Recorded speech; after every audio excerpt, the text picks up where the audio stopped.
Welcome, everybody. I'd like to call to order the Thursday, June 18th, 2018 City Plan Commission meeting. Can I get a roll call, please? Hanson. Here. Dolly. Here. Kays. Here. Dargis Johnson. Here. Culhane. Here. And Olson is absent. And Stein.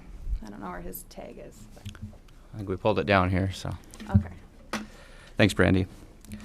First item on the agenda is an invitation for public comment participant submittal. So if you have something you'd like to say from the public to the board that's not covered under one of these agenda items, go ahead and approach the bench and sign up now, and we'll have some time later on to talk. Seeing none, I'll move on. Item 2 is the approval of the agenda. I want to make a couple amendments to the agenda before we approve it, before a motion to approve. So I have a substitute resolution 2018-23 that will be under agenda item 6B. And then I have a amendment to resolution number 2018-22, which is under agenda item 7B. And then I have an agenda item 9 to amend the plat of Olive Place Edition, as well as the development agreement language under 9A. And those have all been distributed to you, which are what are in front of you that I handed out. Thank you, Brandy. Look for the board for approval of a amended agenda. So moved. Second. A motion by Kays, second by Dargis Johnson. All in favor? Aye. Opposed? Motion passes. Item 3 is the approval of the minutes from the June 7th, 2018 meeting.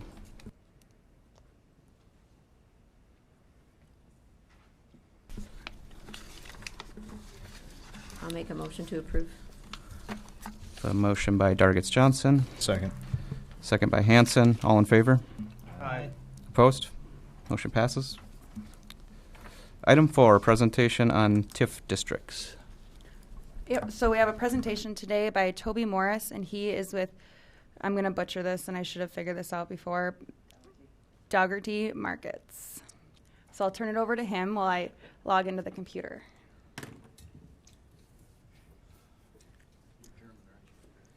Yeah, supposedly 100%.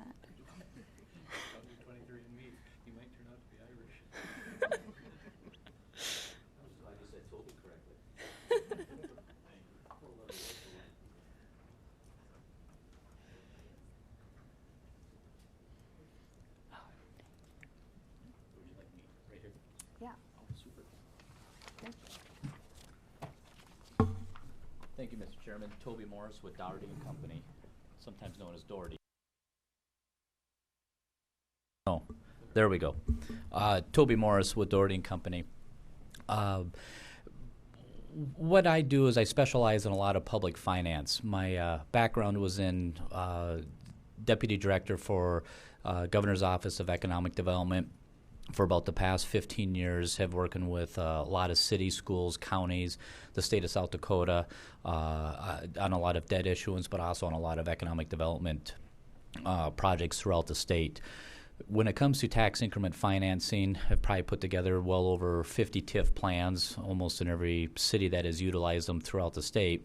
And working with the mayor, Focus Watertown, over the past years, they'd asked me, they said, would you come up and just present and give a 101 on TIFs to the planning and zoning? And I know, Todd, you and I have worked on several around the state. And so the reason why is just to give you a background, and because planning and zoning does play an integral part when it comes to tax increment financing. And the reason why is it's sort of a two-pronged test whenever you bring what I would call a TIF before a public body. The planning and zoning looks at it from a very technical standpoint. Does it meet the boundaries? Does it fall within the actual zoning requirements? And then there's a couple other processes that are involved with the TIF. And so what I wanted to do today is really just give you what I would call the 20,000-foot overview of how a TIF works. A lot of times, as I joke around, when you go into a community and say it's a TIF and you ask what it is, and they'll say it's a disagreement among newlyweds because it's more misunderstood than it is understood. But in a state like South Dakota, it's really one of the most powerful economic development tools that we have. When I was at GOED, there's nothing more I love to do is go out and say, hey, we have no corporate income tax, no state income tax, no business inventory tax. And then they would say, okay, what can you offer us, though, in an incentive? What can you do for us over that? And I'd say, well, we have all this no tax. But when you have no tax, you also really are taking a knife to a gunfight when you go against Iowa, when you go against North Dakota, because they can offer a lot of incentives because they tax their people. With a TIF, it's an incentive to offset what I would call infrastructure costs, impediments. Our biggest impediment in this state to development is infrastructure. But one of our greatest tools to accomplish that is on a tax increment financing. And I know the city has used them several years ago, and it's been a while, and so that's where today is just meant to be a refresher in terms of how it would work. A lot of acronyms are thrown out, whether it's a TIF or a TID. It's essentially the same. A TID is the district, the contiguous boundaries that are involved. The TIF is the financing that goes with it.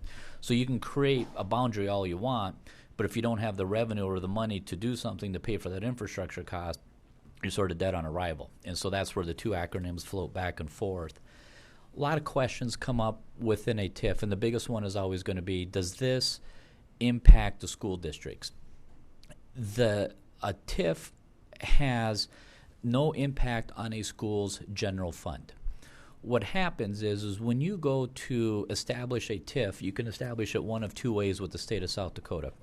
You can do it as economic development, which is very vague and defined to be vague in this state, because if I go to Eagle Butte, economic development up there is going to be a veterinarian. If I come to Watertown, economic development is going to have a much different definition as though if I go to Pierre. So it's trying to define what economic development is. And if it is economic development, the state says they will make the school's general fund whole. So all of us in this room, in one form or another, offset TIFs statewide. It's equalized statewide. It really comes into, with a rounding error, it's about 0.001 of a mill levy, because you're talking on a several, $100 billion valuation that the state has, but then it's also used as a tool down on a local level. What's nice about a TIF is it's self-policed. It's what you feel as the city, the county, in the direction that you want to go. There's not necessarily a TIF police at the state, but there's some boundaries that you must fit in with that. And with that, it's a codified law. You have to look at what I would call the but-for test. Would this project have happened but for a TIF? You want to look at the feasibility of it. And these are all stated out in statutes that should you have a TIF request come before you, there will be a TIF plan, and it will be listed items out, and they're going to look at it, and they go, will this, how will it be classified as a state? We know we want to be as economic development. If it's classified as other, then what happens is the state doesn't hold the general fund harmless of the school, but rather the local people do. Long story short, if somebody asks, will it raise my taxes? The answer is yes, so that's why we want economic development, because it's very hard to sit in a room and knowingly raise somebody's tax without, making it out alive. The other things that we look at within the TIF plan, the who, what, where, when, why, it's all spelled out. It's an open public document, full disclosure. There's public hearings that are involved. It comes before the planning and zoning first. It's advertised in the paper 10 days prior to your meeting. The public has a chance to give input to it. The commission, the Planning and Zoning Commission, your job is to review it for the technical aspects of it. Sometimes TIFs can get a little emotional, and it's not meant for the emotional stage to be at the P&Z, because you're the technical people. Let the people on the city commission who make the big bucks handle any of the politics on that side. So if something comes before you, we're going to purely look at it on a technical basis and recommend it up based that it falls within those technical bases. Things that you'll see within a TIF plan, most importantly, are what are the eligible costs. And I have in here on page 6 the eligible costs. Now, these are within codified law, but I also call it the smell test. And so you can put professional fees, you can put administrative costs, you can put developer fees into that. Having done 50, 60 TIF plans, that does not pass my smell test. Rather, I want to look at things that are infrastructure related, road, water, sewer. Yes, engineering is part of that, and it's, in that infrastructure cost. If you look at a TIF plan and it says, okay, the developer's coming in and they're asking for $1 million developer fee, that does not pass my smell test, and it's not something I'd ever recommend you guys to pass at the same time, even though it is an allowable under statute to have that. A lot of times you'll see also with a TIF, and this is what's very important in the plan, is that we show a feasibility study. You can have $10 million of eligible costs, but if you only have $2 million of revenue, it's not feasible.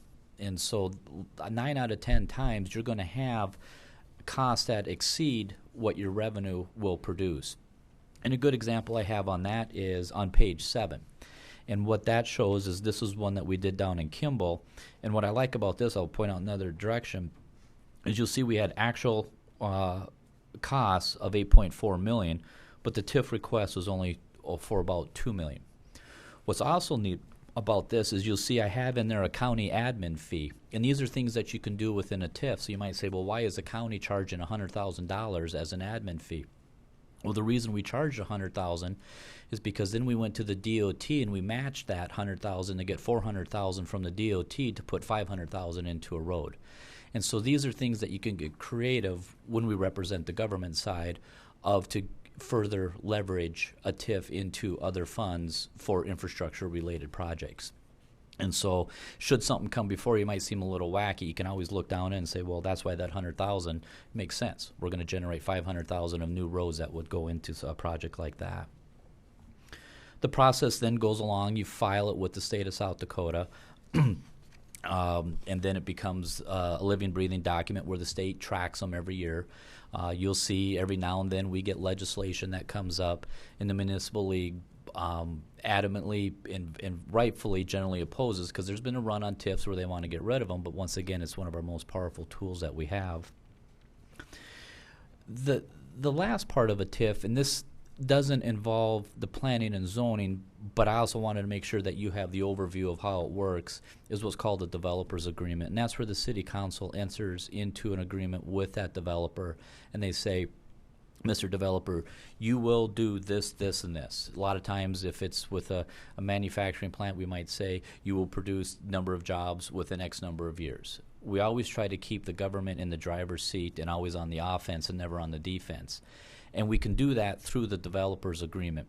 But we also know that bumps in the road happen with economies, if we have another 2008 or whatever we may have, where it's meant to be a working document over time because councils change over, planning and zoning changes over, companies may change ownership, and it really allows, say Focus Watertown to come back or whoever it may be to continue to work on with whoever that holder of that TIF might be at that time. And we spell a lot of things out, who's responsible. One of the things that we always try not to do is to have the government borrow money. We don't like to have that liability on their side, but rather we put it back on the developer side. The more liability we can reduce, if not eliminate, the better off everybody is. It's not the job of the government to make the developer's dream come true. It's their job to get up every morning and go out and make it happen. And rather we act as a partner, as a catalyst through a tax increment district to make that happen. So Toby, when you are putting together the plan and the TIFs are set up intentionally not to fail, but on occasion they may fail. Correct. What happens to the community or the developer, or how is everything made whole at the end after 20 years and we still have money that's not covering things? What we do is we put that liability on the developer. Right. So they go out, they put the infrastructure in, the TIF reimburses them. Right. So if something happens to that developer in year 5, it's the city will still pass that on, but they're not the one that owes Great Western Bank or Wells Fargo, whoever it is. Right. It's only their job to pass on the positive increment, nothing else. Yeah, I think that sometimes it's just a false narrative. People think that the city's on the hook then if the development doesn't come through the way it's supposed to. So Exactly. Thank you just for that clarification. The best thing that happens with a TIF is if it goes for the infrastructure, once that infrastructure's in, it's not removed. Something will happen. Maybe this is a good or bad example, but you take, was it Northern Premium Beef in Aberdeen? That TIF made that go. Well, the first owners did not do too well, and I don't think the second owners or whatever, but you know what? they have an asset up there, they have a building, they have the infrastructure, something will happen in there. It was never under the back of the government. They never had any liability to it, and that's the responsibility of the developer to make that happen. So if the development were to change hands, does that pass then to the new ownership, or?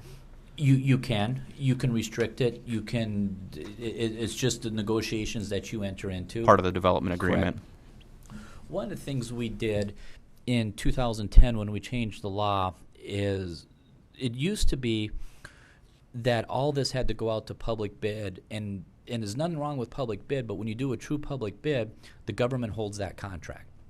Well, I didn't like that because if the developer didn't have the financing to pay for it, the city of Watertown still holds that contract. So we changed it to have an allocable project cost called a grant. And that way, that conveyed that right to that developer. So if you see a project plan, in particular like what we do is we say, okay, the city of Watertown grants that developer $4 million. But they have to do this, this, this, and this to get that. We don't have any liability on the city side. We can tell them they need to publicly bid it. We can tell them to do that. But when I got into an argument with legislative audit and I lost, they said, no, Toby, your county or your city has to hold that contract under true codified law. So that's when we went back in and changed the law. So that's where you'll see something now it's allocated as a grant. And a lot of times what we do is we say, okay, we'll allocate you $4 million, but there's no interest associated with it. We don't want to have that compounded. We don't have to worry about paying it back. We want a dollar for dollar amortization. So every time a dollar comes in revenue, a dollar pays that down. We don't have to worry about what day it came in, what the interest rate was, what any resets were, and then it's much easier for the finance officer to track it as well.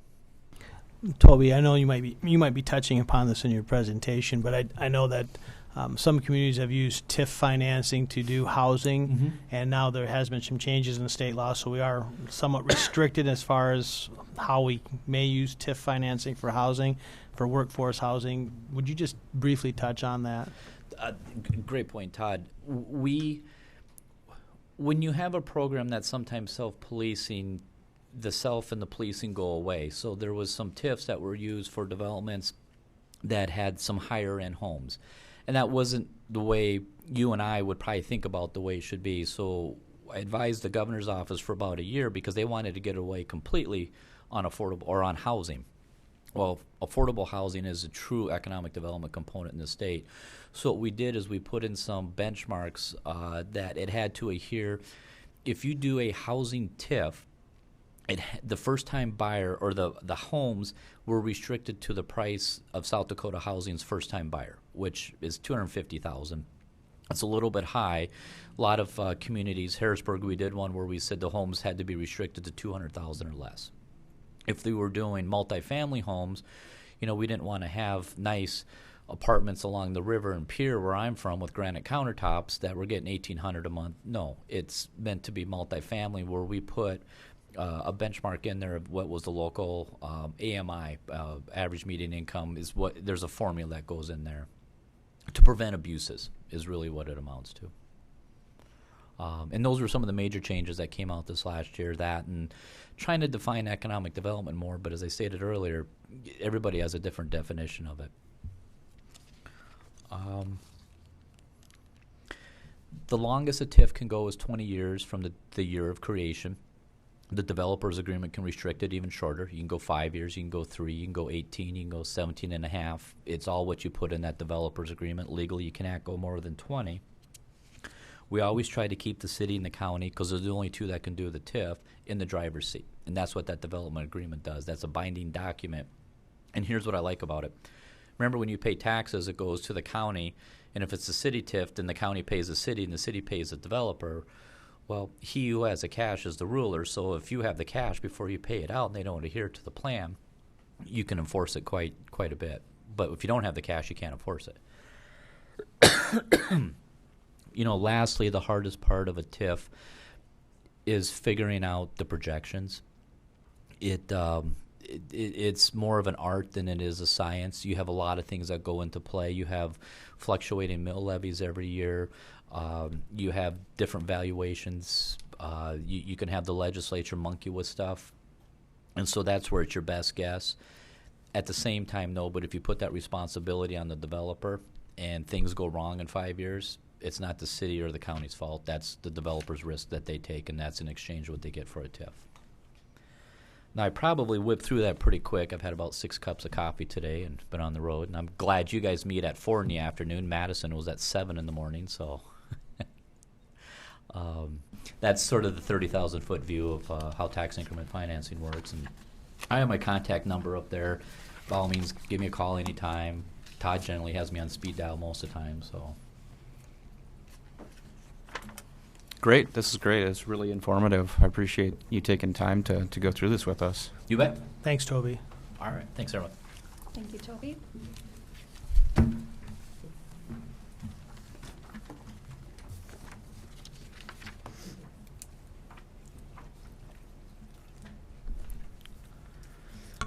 Hey, Brandy, item 5 on the agenda is intent of a PUD site plan.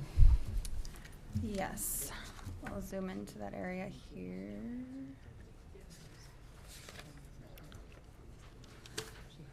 Okay, so we have a proposed project that the lot is north of St. Mary's Cemetery, and it's currently zoned PUD. And so how this will work is, this is our intent of the proposed plan. We'll discuss it, and then it'll come back as a public hearing and final development plan that Plan Commission approves. So we'll go through that. The petitioner is Leslie and David McElhaney, who are the owners of the property. The developer is a Stencil Group, and Joy Nelson is working with them as the agent. So the petitioners submitted a concept plan of their intent for the property of 218 19th Street Southeast, which is zoned PUD, planned unit development. Stencil Group is the developer of the project, but they do not currently own the property. The property was rezoned to PUD to be used for multifamily residential district, and was approved by City Council on September 15, 2008, but no development plans were implemented. A request to incorporate 2 3-story apartment buildings were submitted on June 14, 2018. The initial review by the urban planner, building official, and fire marshal show that the plan is compliant to code and ordinance. There are adjacent R3 multifamily residential districts adjacent to this property currently, and this 2-phase project would create 144 units and 190 bedrooms. And you guys have the site plan there in front of you. So if you have any questions or discussion. So the purpose for the PUD, when it was brought in, would this fall under, would this meet all the requirements if it was zoned R3? It would. But it would be a longer time frame. And when it was zoned PUD, it was with the intent, it was specified that it would be used for multifamily, which is weird because PUDs are meant for mixed-use developments. That's my point, is like, why are we doing a PUD development when it's clearly a single multiple family development? Wasn't the PUD before, when it was originally brought in, to allow for some different opportunities from whether it was parking or I'm not quite sure what all happened when they brought it forth before, but in this, I believe that this would still work because they will have their final development plan. They'll show you perspectives and exactly what they're planning on doing. Would they object to a subsequent rezoning to R3 later? I don't believe so. I think the property was enticing because it was zoned where they could get going with their plans. Right. And so, yeah, we could attach that condition, and that would clean it up. Another question is, what's the length from the entrance to the eastern boundary where the parking lot is, and how does connectivity go towards the east? Wasn't there some sort of a temporary emergency road as a part of the PUD agreement originally? I mean, it's a one way in, one way out, right? Right. And this longer than 500 feet? Let me measure that. Yeah, it should be. It is 860. And which would be comparable to a cul-de-sac. I mean, I guess from a fire standpoint, I guess that would be my questions where I'm going. Yeah, Chip, Fire Marshal, we reviewed this and we can make some adjustments to it when the area's fire protected. Both these buildings will be fully fire protected, and we're going to require a few more things extra as far as a certain type of sprinkler system, but we're okay with the one-way in with that. Okay. And the 3 stories and firefighting is not going to be an issue based upon the sprinklers and those types of things? Correct. Okay.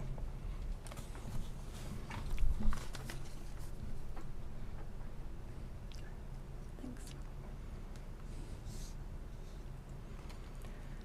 Is there any landscape plan associated with this PUD?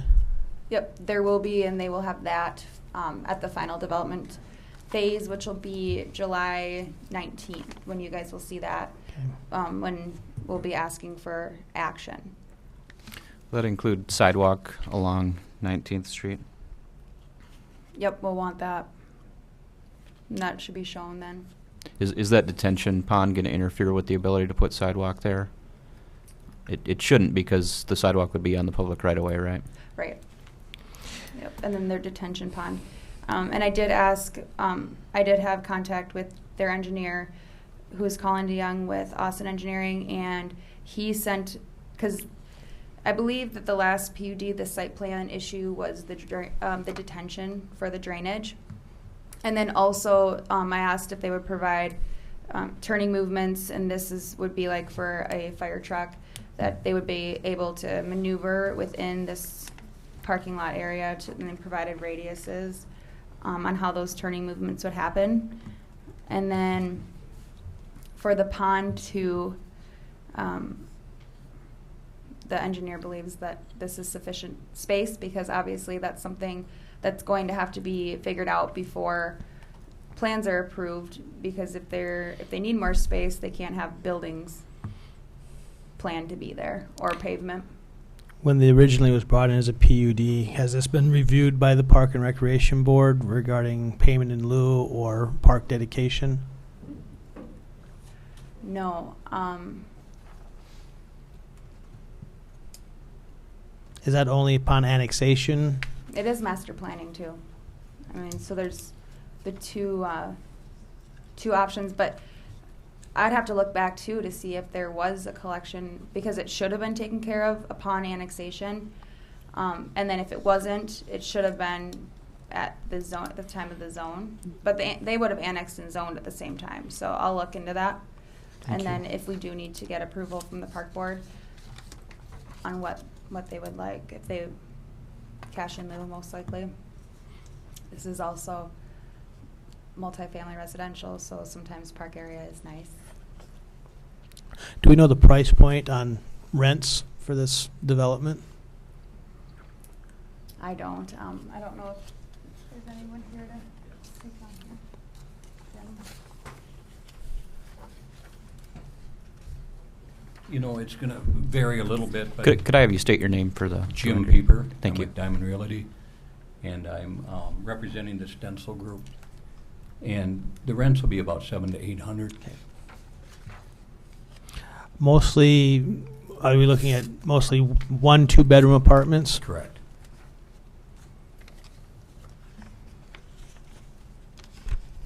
Looks like a good project. Yeah, should fit in well. And Brandy, this meets all the requirements from a setback standpoint of the R3 district, does it not? Yes. That would be my only comment, is that if we would have an agreement moving forward, to move forward, that at some point in time, if the city was to initiate a rezoning to an R3 to better reflect the use, that they would not object. That would be my only major hurdle. I agree. You know, this is the kind of typical R3 development, and it would make sense to have it zoned appropriately. Yeah, because it will meet all of the R3 requirements, so that'll be better. And I think it was just a timeline standpoint. It looks really good. Yeah, I think it'll be nice, and especially the buffer here with the garages, and good use for the property.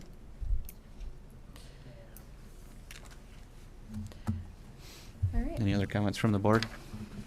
One quick question. Did you guys look at impact to traffic and stacking at 19th? Because we're talking several hundred trips a day at certain times of the day, moving in and out of there.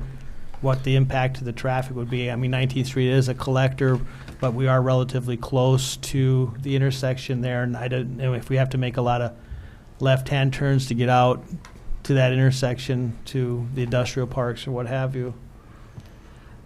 And we can have Colin review it, because I didn't have him review it yet. He was on vacation last week, and we'll do that before the final development plan comes forward. Thank you. That's a good point.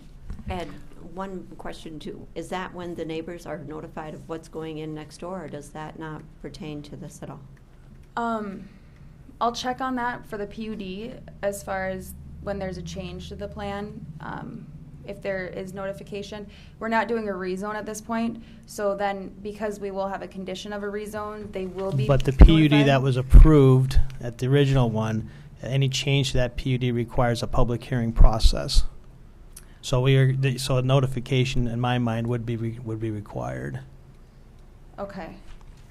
Because what you approved when you were PUD was exactly this. Mm-hmm. And now we're doing this. So that's not what was approved when the original PUD was adopted. We don't do a lot of that here in the city, so it's not technically a rezoning, but it really is when you're changing the PUD. Right. And so that's why I was getting to the point that if we have to go through the hoops to amend the PUD and you have the same publication guidelines, maybe the simpler thing would be just the rezoning at the same time. Right, and get that going.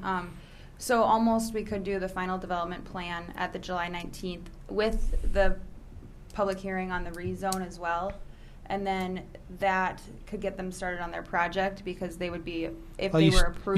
You still have a 20-day wait after the PUD has been changed, so you're not, the only thing that you'd be gaining is the city council approval, right? Right.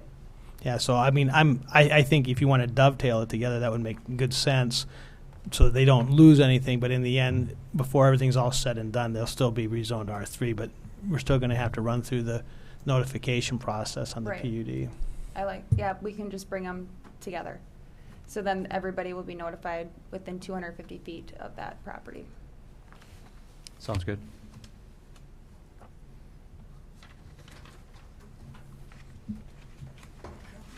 Thank you.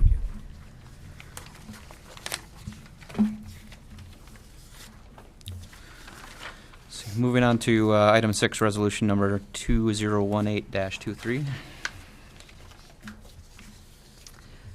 Okay, so this is a resolution amending, adding commercial recreational uses as a conditional use in the I-1 Light Industrial District, and defining recreational use commercial. And then, so a few changes were made to that resolution, which is what I handed out and made that amendment to the agenda. The background here is after a meeting regarding 2 businesses who were informed by letter by city staff of a zoning violation for operating recreational use facilities within the I-1 Light Industrial and I-2 Heavy Industrial Districts, Alderman Glenn Vilhauer and Dan Albertson took the initiative to bring this proposed ordinance amendment forward. This amendment allows opportunity for infill business within previously constructed contractor shops, storage buildings constructed with high steel sidewalls, which seems appropriate for adults to utilize for recreational uses and for heavy equipment and loud noises. So we're proposing to add the commercial recreational use as a conditional use to the I-1 Light Industrial, and then we are defining that as a place designed and equipped for the conduct of sports, leisure time activities, and other customary and usual recreational activities, either active or passive, and operated as a business and open to the public 14 years of age and older. And I know we had talked, Chip, Jill, and I had met on this and had tossed out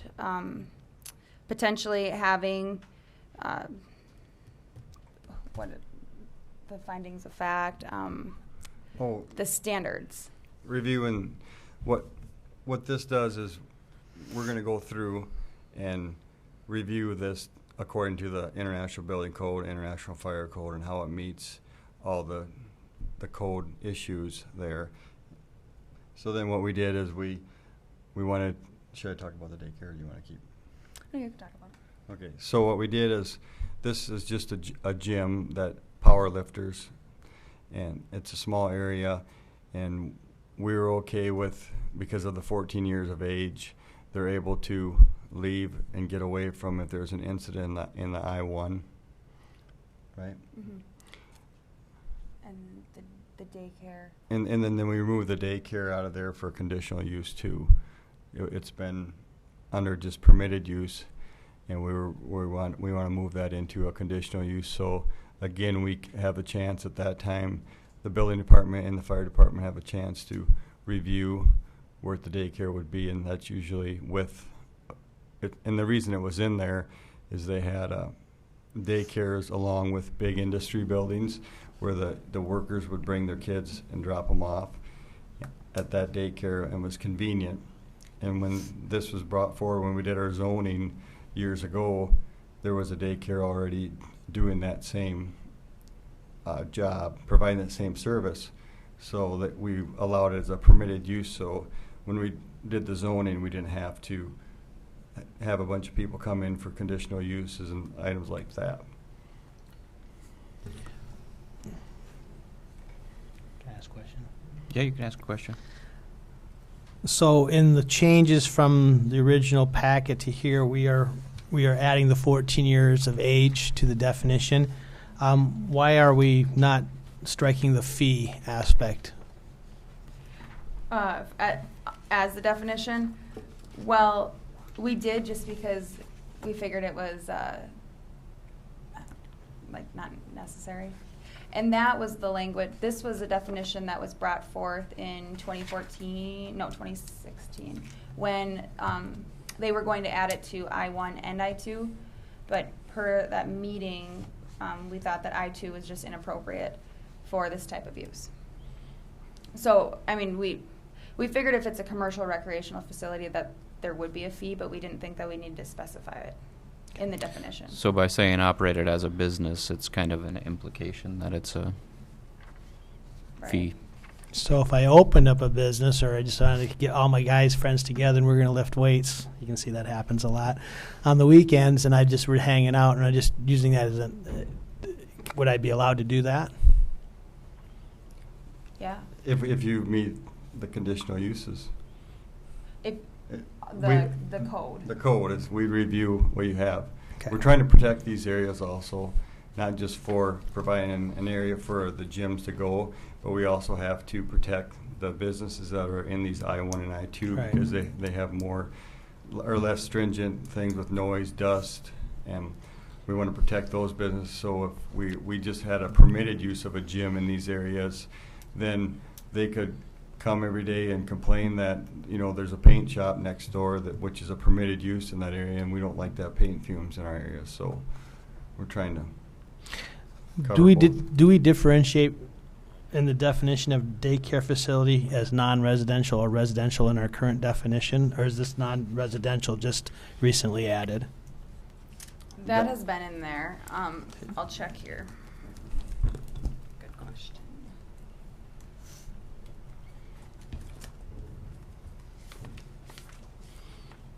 Because I want to know what non-residential daycare means versus residential daycare if we don't have it defined. It is differentiated. It is separated? Okay, thank you.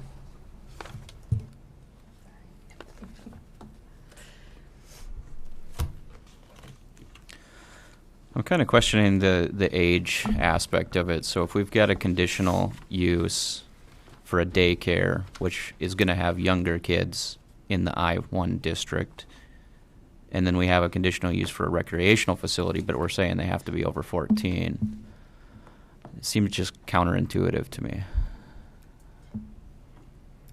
They have to meet different code requirements. And then the reason why the daycare would have to have so many kids per provider or adult, where then the commercial recreational facility, that can be open to as many people occupancy-wise, however many they can have in there, and then they are able to drive and are. Yes, the 14 years of age, we feel that they can evacuate from the area. And for the conditional use of the daycare, it's more or less usually used as a business hooked to an industry. So the people that are in that industry know what's in that building, they know the surrounding, and they know the building. So that's, then they feel they're more comfortable. Where I don't want it or we don't want it as they can do a use in an area and then just go drop their kids off. Well, any age. Okay, but then let's just back up for a second. If I have a non-residential daycare facility, which is basically a daycare that's operated in a building that's not a residence, that's basically what the definition is. And so if I decide I go out and I go to an I-1 area, part of the community, which has got an overhead doors going into a building, and I'm going to convert one of those storage bays into a non-residential daycare facility, what would be the basis for denial? There could be storage of hazardous material, whatever code. So there are specific building codes that says I can't have a daycare facility in a building that shares a wall with something that has hazardous chemicals. Not unless, if they have sprinklers, if they have fire suppression systems, they probably can. But one of the things that we try to do in zoning is reserve the I-1 and the I-2 for I-1, I-1-2 type uses, so that non-conflicting or non-harmonious uses don't move in next to it, like a daycare that should be in a more protected or usually in. Then why are we encouraging areas. why are we encouraging the daycare facilities to be in an industrial zone when we're trying to protect? But not. we're moving it to make it more. Yeah. Why are we encouraging it at all? If there's an issue with it, because the intent for it is for industrial businesses to then be able to provide that let's service. define it as much to say that if I want to have a daycare facility, that it has to have a direct correlational relationship or has to be cogent to a specific business. Accessory. It has to be accessory to a specific business, as opposed to me just going in and opening up a daycare facility, non-residential. Yeah, that's what we were going for. Is it can only be an accessory. Then use. let's be specific to that. So we could define that in the definition of non-residential, right? Yeah. Well, in this Or in the code right here. somehow you guys come up with the wording, but if we're saying daycare facilities are not appropriate in the industrial zone unless they're specifically attached to a specific business, then let's be specific to that. Mm-hmm. Yeah, so instead of saying non-residential, we can say accessory to industrial use, industrial business. We'll figure out some language. Sounds good. The Head Start location on 20, what's the zoning there? That's C3. C3? Mm-hmm. And that was an example where we looked at a number of factors when that was proposed so that we could better control that. I know why. It was back when we had the airport industrial park and we had That's why it was in the there. daycare facility out there, and whether it's either directly related to a specific business in an industrial park or we needed a little flexibility, but I think we just want to preclude individuals from going out and opening up daycare facilities in an industrial park. Because what the point, I just was going to clean up a little bit. Chip's point is when we go over this type of things in conferences and things, if, for example, if you work at an industrial plant and they have an accessory use as a daycare that's in the building, the parents, if there was an issue, if there's some kind of bell went off, are going to help get their children. They know the facility. The adults know the facility. If you're bringing in a child from a residential area that you drive by this commercial daycare that's just sitting in an I-1 area on its own, you don't have the parents there that know the facility. You have a lot of children. You may not have the ratio of people that are there to help the people who don't know how to get out themselves. And that's a benefit, a quality of life thing for people, workers at these businesses. So potentially having a company come into the town that would offer something like this could be a benefit, but it'd be good to make sure that it's this ancillary type use, right, or corollary, Right, and I think if- that we could look at it specifically to make a decision as a conditional use. And if we're going to be looking at encouraging some aspect of daycare facilities in an industrial zone, I still think that kids need to be outside part of those days. And so how do you take that into the design requirements?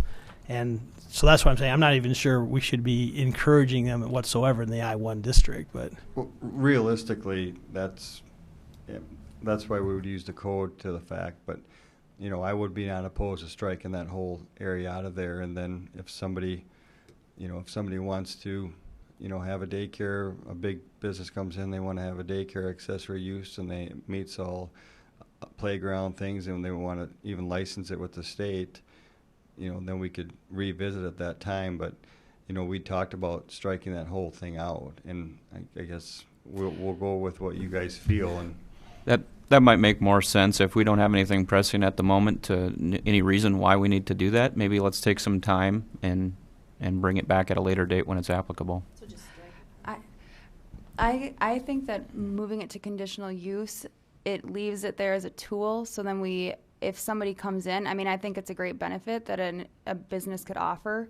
And then that's when we'll look at all of the parameters and if it meets code and if you're comfortable with it as a conditional use. I mean, because there's your A through H that you can go through that list to see if it complies.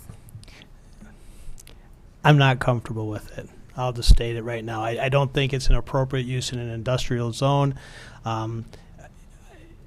It would be different if we were living in downtown Chicago or someplace where, you know, you have big offices and office complex and kids are being brought in there.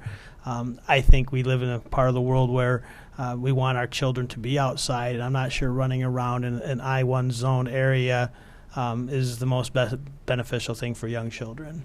And so I'm okay if there's nothing pressing, no one's asking us to do it today, that you give us some time to think about it. We haven't had a request for a daycare facility in an I-1 zone in how many years?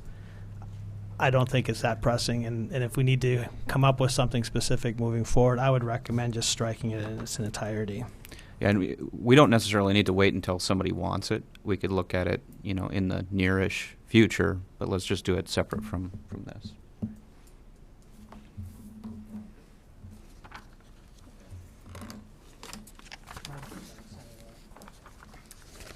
This is a little bit unrelated, but where did 14 years of age come up?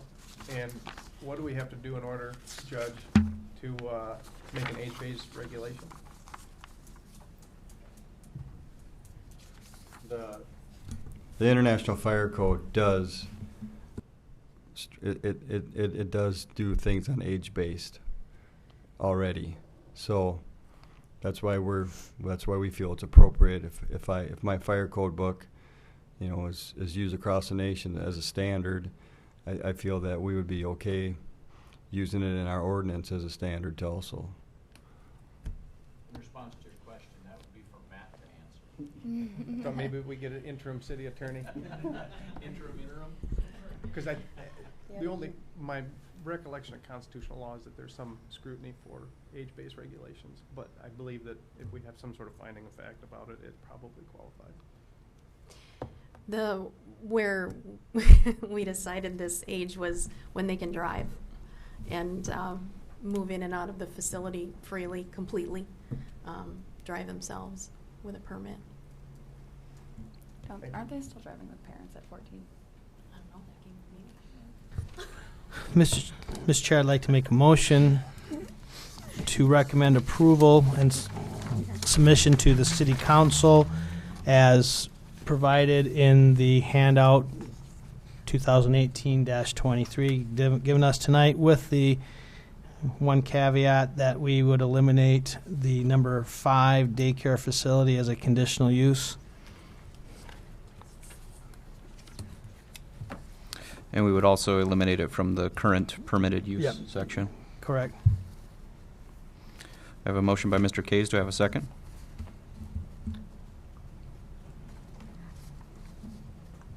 Are we going to discuss this? Yeah, that makes a Okay. second, though.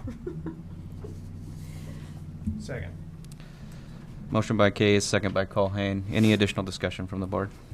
I do, only because I'm kind of with Brandy on leaving it there. If we were to have a business come in stating, you know, we're looking for a place to put our business and we fit into this zone, and then they say, can we do daycare? And she has to say, you know, no, we'd have to go before the board to do that. If this is, and that verbiage can be very tight, stating that it has to be, you know, that business's employees' children, and it has to be, you know, attached. It has to be licensed. I don't care if we throw 1,000 things at it.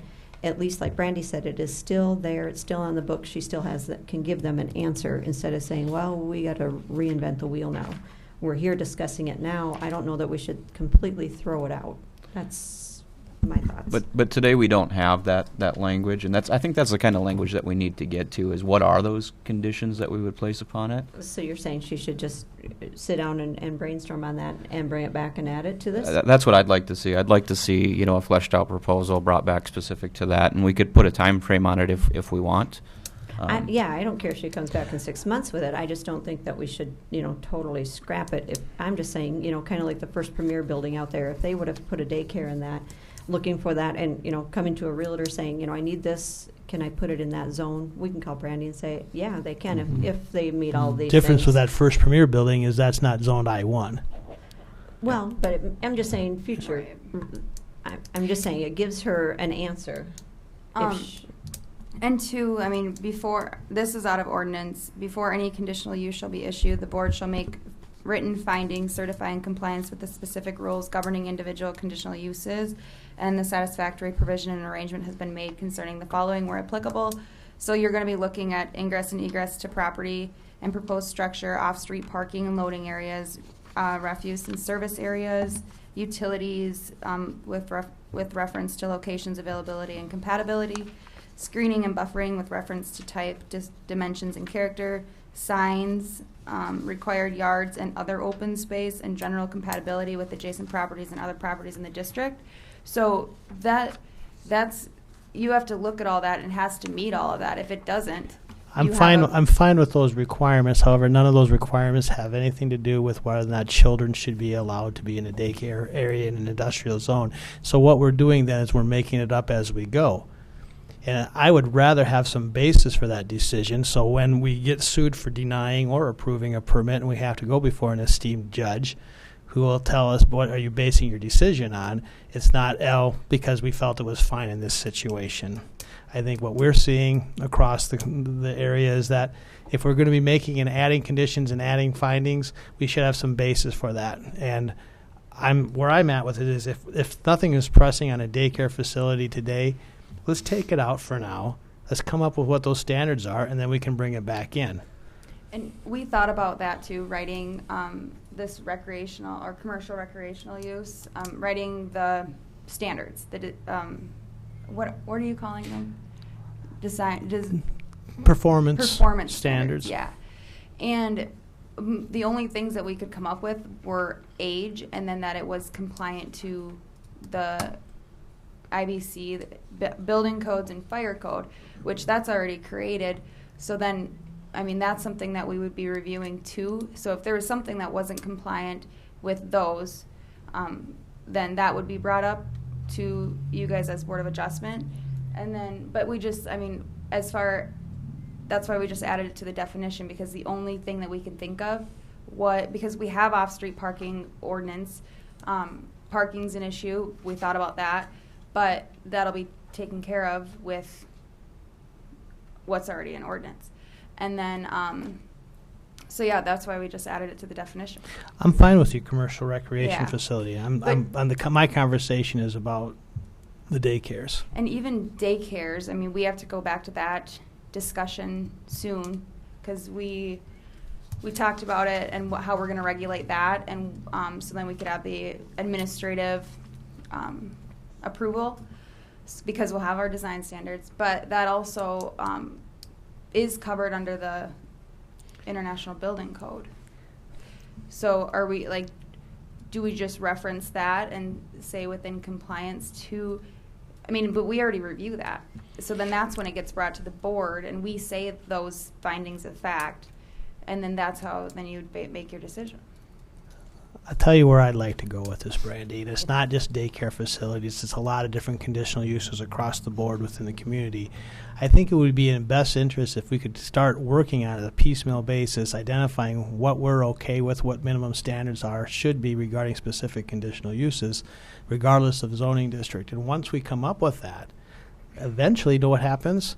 We aren't handling them as a board of adjustment going forward anymore. They can be done administratively, which makes less work for you, it makes less work for the public, it makes less work for this board sitting. And so eventually, I think that's where we should be trying to work. And it's just one guy's opinion. Yeah, you know, if we can write that into the code, it gives both the city staff and the businesses a playbook to go by. So they know the, you know, kind of the design standards Right. that we want it drafted to.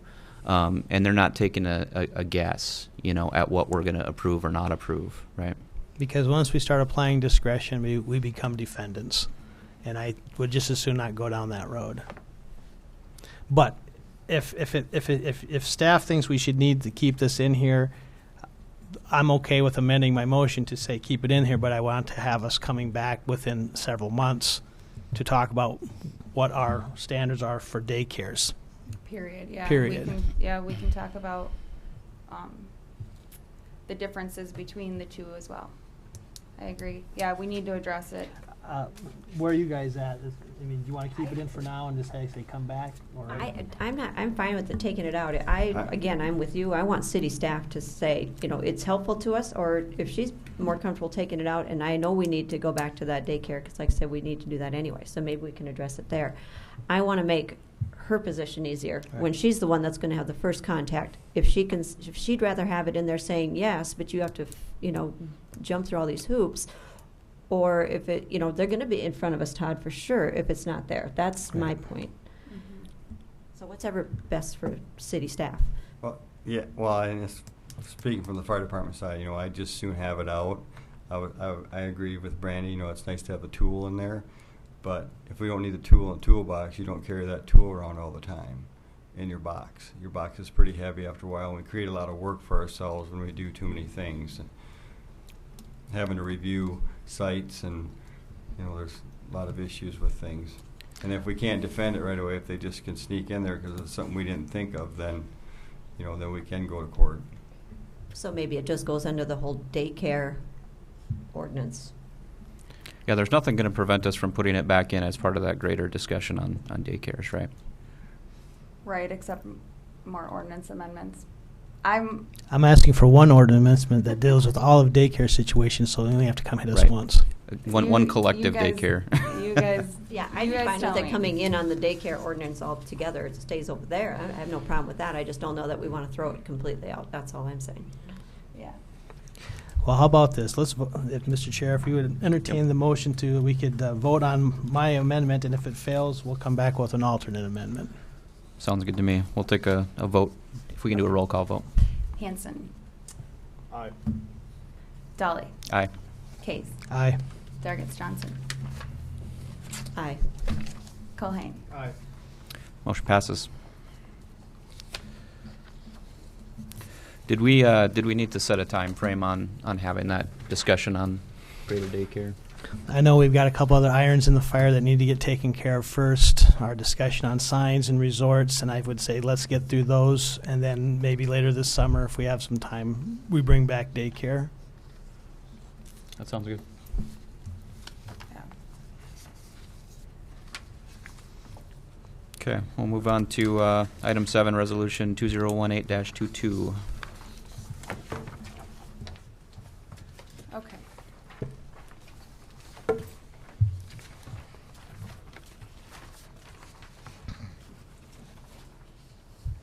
So this is the introduction of the ordinance amendment adding R1A Single Family Residential District to Title 21.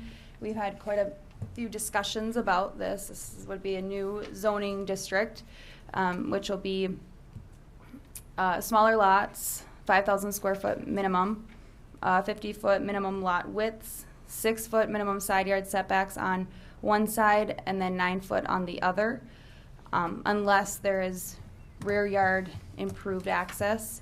55% maximum lot coverage to alleviate drainage issues. Shared walls between lot lines as long as each home has sufficient lot width of 50 feet. And then 12-foot maximum driveway width.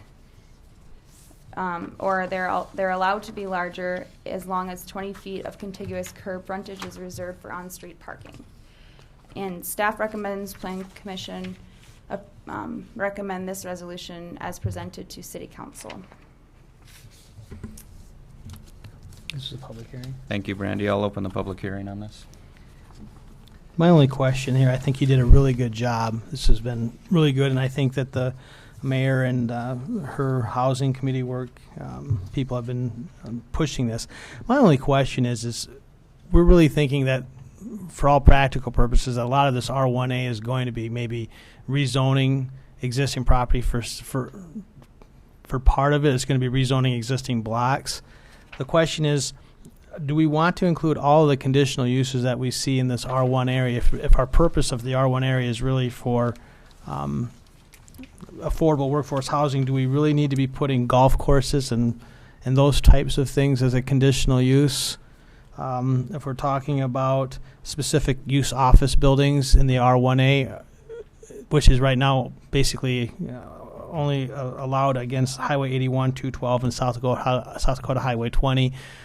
There's a whole litany of conditional uses that I'm not sure are they really appropriate to be added to the R1A zone. Just it's more for a discussion. Are these the same conditional uses as another? R1. So it's R1. I agree with you, Todd. I mean, we've been selling that. We've been selling this as a zone for housing, specific housing, and more likely, it's probably a zone where you're not going to see 5 acres rezoned solely for R1A purposes. It's more going to be a transition zone between other more restrictive uses, in my mind. And maybe I'm missing something. But if that's the case, I'm not exactly sure, are we going to zone a half a block or a block R1A so we can build a church on it? I thought the intent was to have these smaller lots for houses. Mayor, am I missing something? I'm sorry. Sarah Karen, Mayor. You bring up a great point, and we didn't look at that carefully because we just said we want this to be just like R1, except smaller. And I don't disagree with you. I think the church I would leave in there. I mean, if you make a whole neighborhood that's R1A and you want to have a church there, you don't want to have to rezone part of it R1. Or, any of those. We want to be able to have daycares. We want to be able to have home occupations, the common utilities, parks. Those things all belong in there. The conditional uses, though, do you have it? I mean, nursing and convalescent homes in the R1A, I mean... Well, if you have a big neighborhood that's R1A, okay. and you had enough space to do that, so you don't have to rezone or have a pocket zone for just that building. If it's a whole neighborhood of numerous blocks, you want to be able to be flexible and do as much as possible. How often do we have public libraries or we don't build new of those. So, it's kind of silly. I see your point. We just didn't want to limit. I don't know that you'd want to limit someone from being able to do a bed and breakfast. Golf course, maybe that's silly, but with your parking requirements and curb access points in the R1A, sure. would we really be encouraging bed and breakfasts to be located there? Probably not, but just because the minimum is very small doesn't mean that they can't put in a larger size lot and then put one of these items on there. that would require parking areas, and the lot sizes are minimums, and the frontage and all that stuff. That's all minimum. You can go bigger. I think, some of these we got to keep in there, and the specific use office building,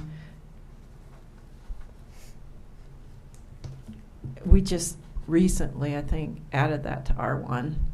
It used to be R3 only. Did we decide to do that in all residential zones? I don't know. Is that in all residential Was this in zones, relation to Randy? the North 81 when we added Yes. that? That's But what- then number 12 says office in an existing structure not originally designed for human residence. I just don't know. I don't see that applying. Which one? Number 12.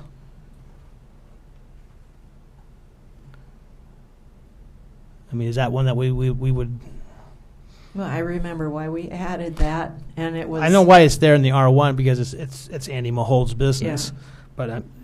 But my point is, do we see that carrying forward in a future R1A area? Number 12 is specifically really for rezones, Mm-hmm. and it's hard to anticipate which neighborhoods we would be rezoning that already had buildings in them. So if you rezoned an entire block and one building on there was originally designed as a commercial building and you're going to retrofit it into a residential home. Because it has Or- to be a half a block. Office. rezone. Yeah, if Or- that's in the yeah. block and you're trying to rezone it, and what we say in there is I'm it's just trying. excluding new construction. You're So trying to trim the fat here. I'm just.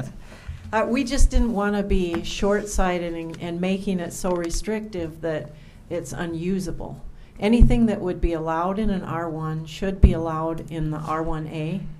That was our thinking. And so we didn't even really look at it that closely. Our intent wasn't to change the uses as much as create a zone where you could have smaller lots and therefore less expensive lots. So everything that you can do in R1, you can do in R1A. That's fine. I just found it a little bit odd. It is odd when you look at them specifically, but it's odd when you look at R1 to find those things. Yeah. They're weird because But even like the daycare thing, though, are there driveways going to be?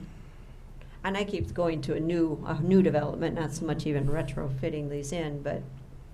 the thing is, if you tell someone they can't do a daycare there, you're cutting out.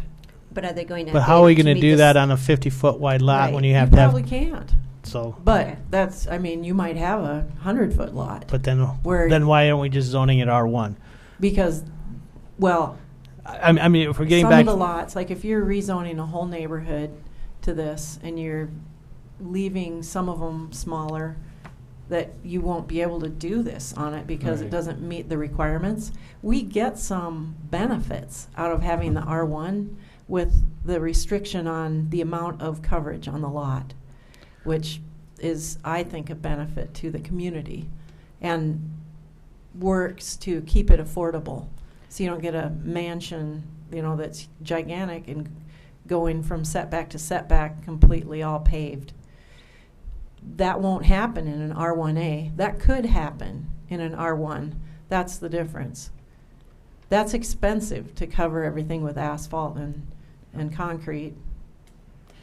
And they most likely won't be able to make it work, but they might, just to have it. We've allowed daycares many times in the R2A district, and a lot of those lots are 48, 50-foot lots. So I don't think it's that much of a stretch. Right, and affordable housing is for people who are trying to make ends meet.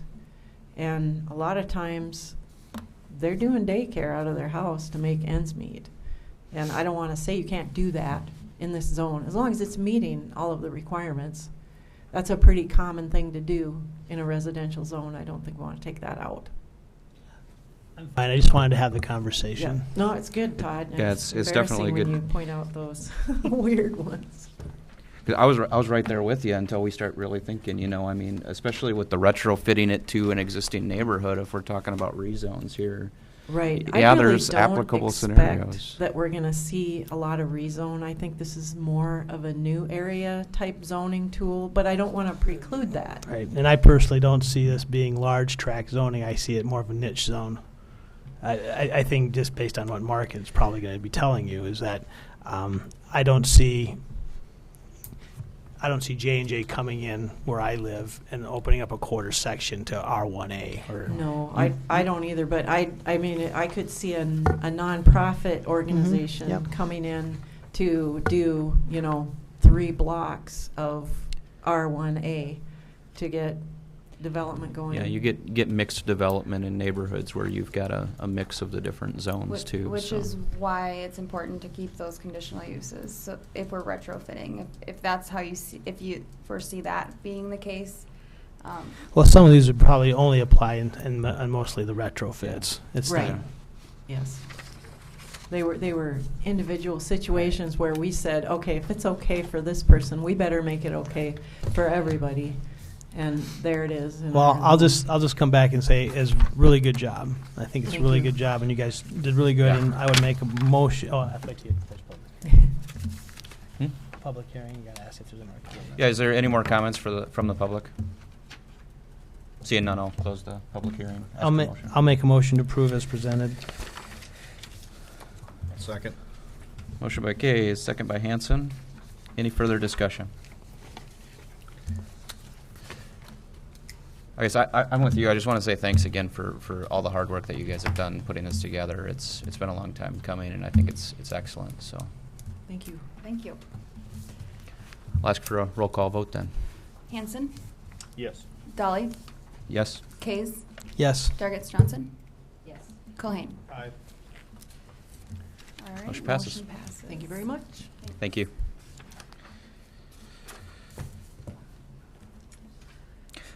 On to item 8.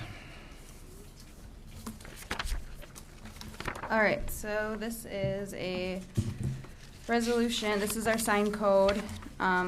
We're amending chapter 21.8007 to allow the permitting of temporary and exempt signage. This has been postponed from the May 24th, 2018 meeting. And if you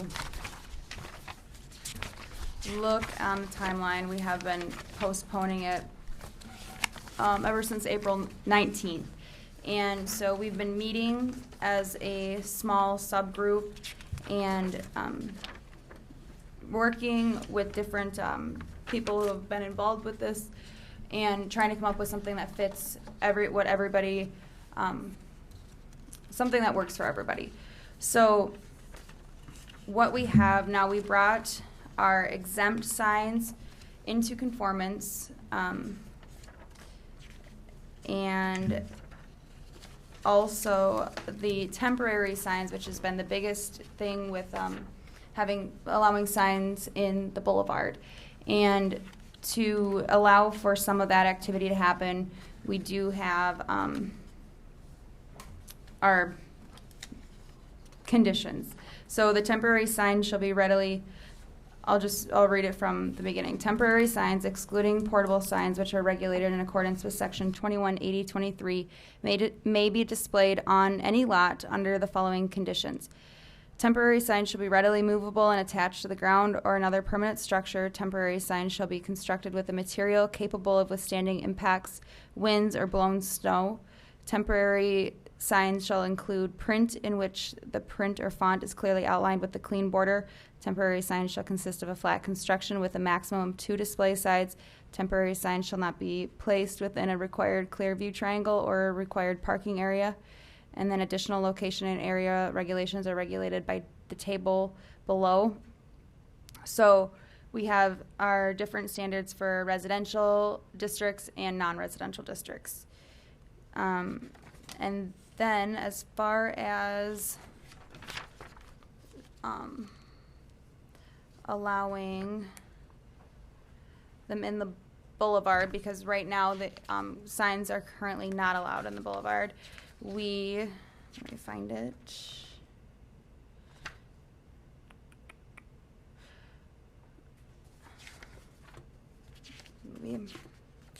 Okay. anyways, that they would have a metal material, that they would be allowed. I did get a comment that there was discrepancy. Sorry, I have like things everywhere. Discrepancy in language that I want to bring up as a discussion point. Okay, so if you look at 218019B,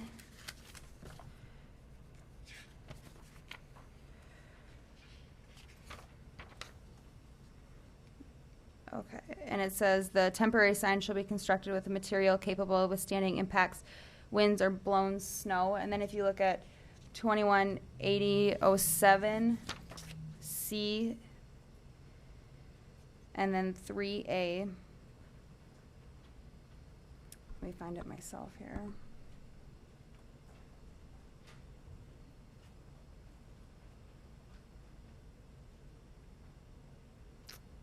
Maybe. Did anyone find that? Brandy, can I just make sure I'm understanding? I've read through this a couple of times. The yellow highlighted copies in our packet is the proposed changes from what was originally proposed to us in April. Is that correct? These are the changes to Not what Council Lallam brought to us. This is from the group. Yep. And then the other part of the handout that has the green, that was the original. Yes. Okay. Yes. I just wanted to make sure I had that square in my head. Yeah, thanks for that clarification. So I included what was originally proposed because kind of how we see this happening is we will amend the resolution that was proposed back in April from Councilman Lallam, and then we'll amend it to include this language, the new proposed language. So we won't be rejecting or denying the resolution because then it has to go to council. Huh? I've got the motion ready for you. But we're not taking action today. You have to have a motion to. Okay, sounds good. I'll let you handle that. So that language difference in 20, let's see. Yes. 21.8019 between sections 1 and sections 2. Okay, it's about the material and the Yeah. and the metallic. I need to find it though, and I don't know why I'm not. 218007. It's under 7.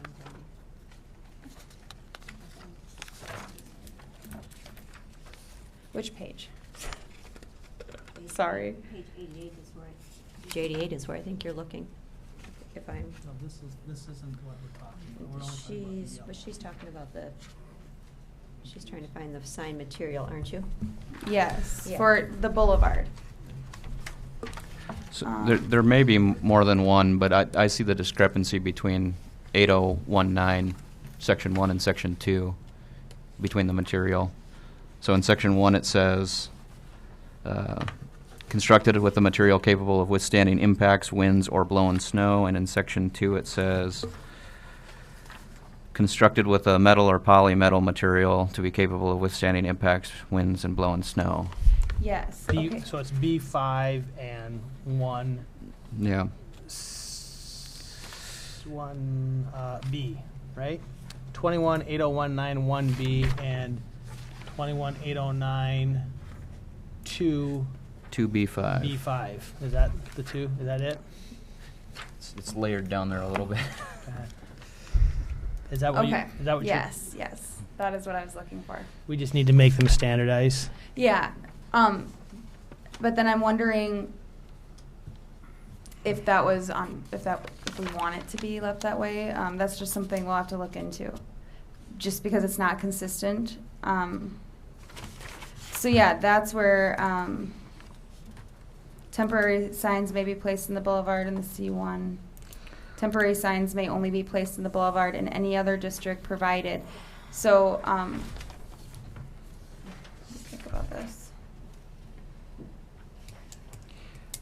Well, I think there's a difference between the boulevard and then the temporary sign. Right. And so that's the reason for the difference between the two. Between including the metal or polymetal material. I think Yes. so. Yeah, I think so too. I think that was our intention as the group consensus is that if we were going to allow them in the boulevard, that it had to be made of that material, a specific material.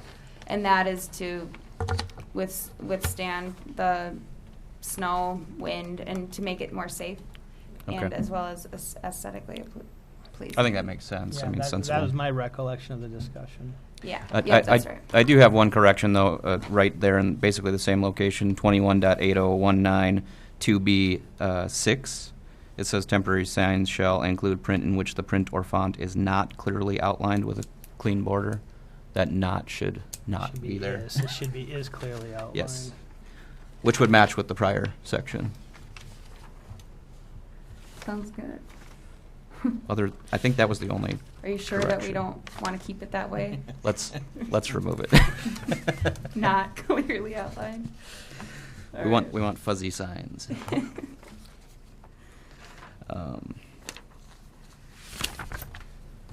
So, and then also,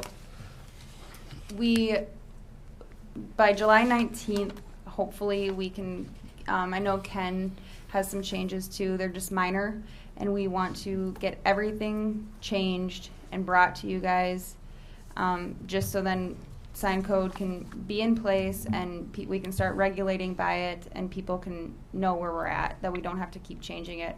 And then hopefully it can stay in the books for at least a couple years. Yeah, I know this has been really confusing for a lot of people because there's a lot of discussion that's been going on here, but I think this is really good. We've come a long way from where we were just a few months ago on this topic, and I think this really is a nice middle ground. So where it is not procedurally, we're negative. going to have a public hearing at the Planning Commission on this item on the 19th of July. The City Council will have first and second readings after that. Right. And so by Labor Day, everything would be in place. Yep. Okay. Yep. And so we, I Well- know we want to touch on billboards too, because with our sign code, we want it to be content neutral. We're only regulating by time, place, and material. Let's Yeah. put that behind our daycare discussion. All right, I'd like to make a motion, Mr. Chair. Okay. Being that I've made the motion to postpone since April, the appropriate motion would be to recommend to staff to place language as been provided tonight to substitute that from council members Lallam's original language, for us to then have that available for public inspection and review for public hearing at July. So I'm just giving you direction to do that. Yeah. Yep. So we have a motion by Mr. Case, a second by Mr. Colhane. All in favor? Aye. Opposed? Motion passes.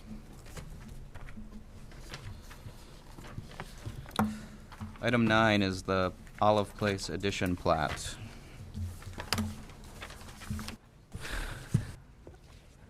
Okay. So here we have. mine. I don't have the fingernails to match. Yeah, exactly. As long as I'm not wearing the teal pants. So, okay. So this is a plat proposal for the Olive Place edition, and the petitioners are Robert and Catherine Yerdigan. Not bad. Better than you did for Dougherty. But I think it can be done better. Yurdian. Yeah, yeah.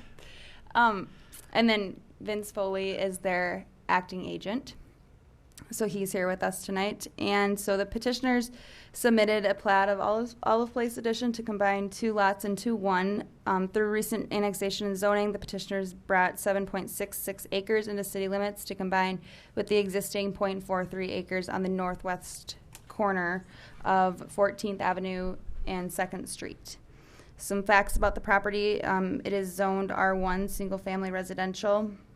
The park dedication for Olive Place Edition was approved on May 29th and is a condition of the approved annexation resolution.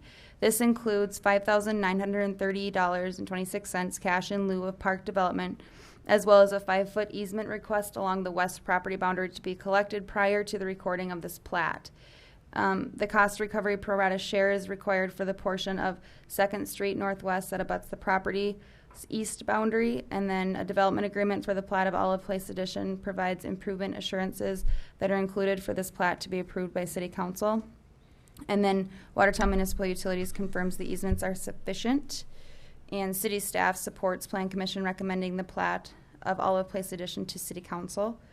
And so some things about the plat, and so I handed out the amended plat and development agreement.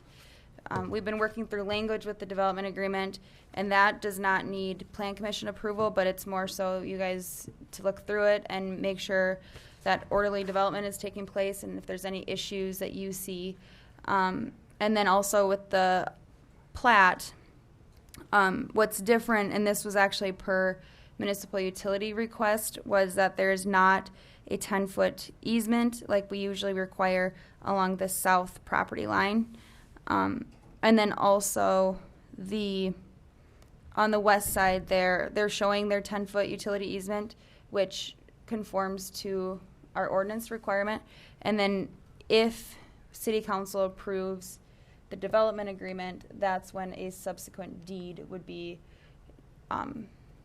submitted for the 5-foot recreational use easement if the bike path, that's kind of what the park board was intending, that a bike, and what I think you guys were on the same page there too, that there would be a bike path on the west end of the property instead of 2nd. And that would replace any sidewalk requirement on that side of the property line? Well, no. There's more to it than that. Yeah, so Vince can, take over the development agreement. Okay, so first, a couple of issues. The Yurdians oppose the imposition of the bike path as just a bike path. They want to have a sidewalk or something that matches with what they hope to be able to have there. Ray, could you put on the overhead? They're going back to making the Olive House. They're not just moving it in like it currently sits, but they're going to go back to the scroll work, the cast iron, that is the carriage house back there, and create that Olive Place type setting. And frankly, at this point, without further discussion, they are not agreeable to a bike path with asphalt with grass poking up through cracks on their westerly, unless there's some sort of assurances on how it's going to be maintained. And so they would go with the straight fee park dedication amount, leaving the discussion for bike path for another day, just to meet some standards. And so the plat that we submitted has the bike path easement taken off. Easement, of course, connotes another issue. They're allowing for an easement, except then they get to continue to pay taxes on the bike path because it's an easement as opposed to an outright dedication of public land. So that clarification is something that at this point the hope is that, and this is a pictorial of what the setting is going to look like off of 14th, just photoshopped in. I pointed out the, oh, thank you. Those were not my nails. The carriage house, this, for those of you who are familiar, Dave and Lou Hegg lived in this house for many years. It's 2 houses north of Grant. That is the house that's being moved in, and then, of course, if you don't know, that's the Olive Place. The neighborhood, to those that we were able to reach, was 100% behind the concept. They signed all those that were presented signed the petition for the approval, which has, for the move-in permit, which has been approved. So those issues have been crossed And so now we're ready to move forward. The purpose of the discussion today is first to say we're going to go back to the park board on the issue of the bike path, the park dedication, the fee, that type of thing, to do something more than just simply bend the asphalt path up by this house. But as we go through this process, they're also going to, where are we at? Oh, I'll grab it.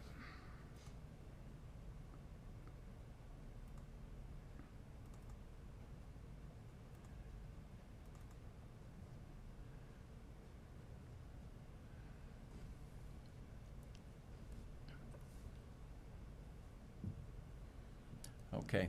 The development agreement, pretty straightforward. It is cut down from most development agreements because this is just a single-family housing lot that is being created. And Brandy said 2 lots into one. Actually, no, it is 1 lot, and there is an annexation being added to it to make one bigger lot. And so technically the subdivision requirements might not apply, but we're going along as if they do. So we're having the development agreement as the letter of assurance. And so if you move down to the second page on Streets 2A,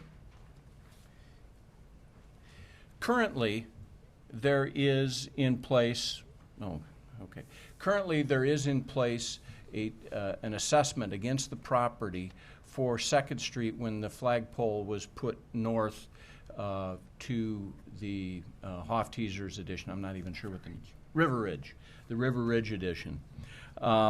And when that was put through, the parcel that the Yurdians have purchased, the 2 parcels now that they've purchased, have that obligation as part of the plat and annexation. And so what they're requesting is, instead of having a upfront assessment of $31,000, that they be given a 5-year payment schedule on that assessment. And that's the purpose of number 2A. Then moving down to 7A.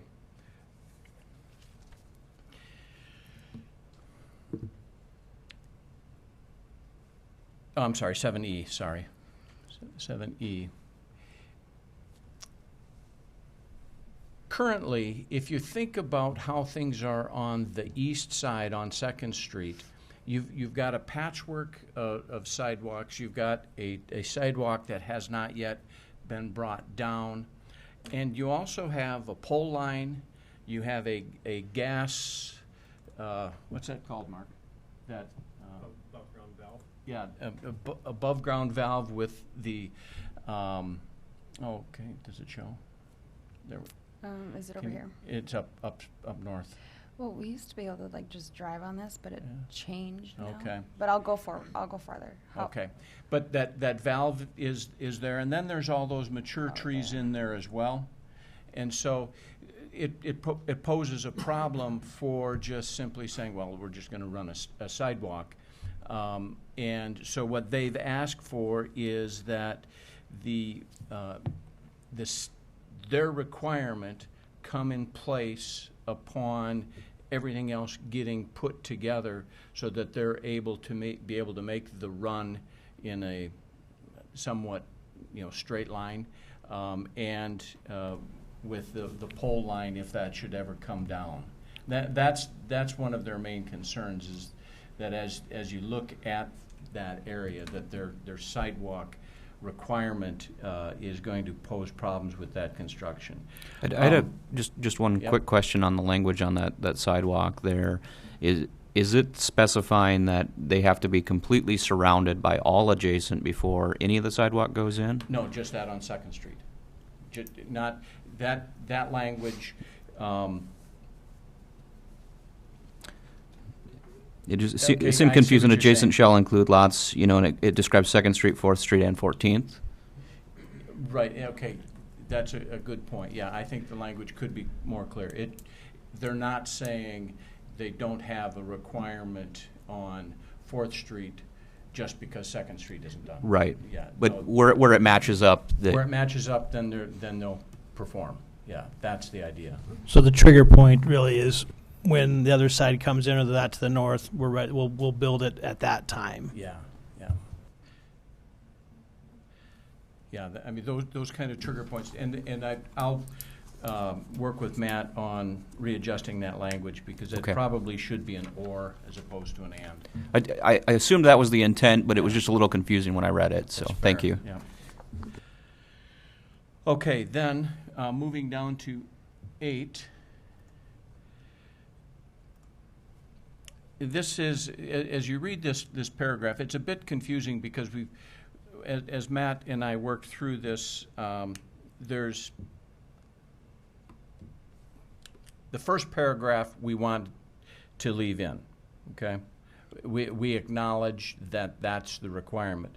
But 2 and 3 are that requirement where there's a required dedication of an additional 5 feet of recreational use easement for a total of 15 feet easement dedication along the west property boundary. Well, that's attaching a bike easement onto a utility easement and then putting the bike path on top of the utility easement. And so then the question is, whose responsibility is repair?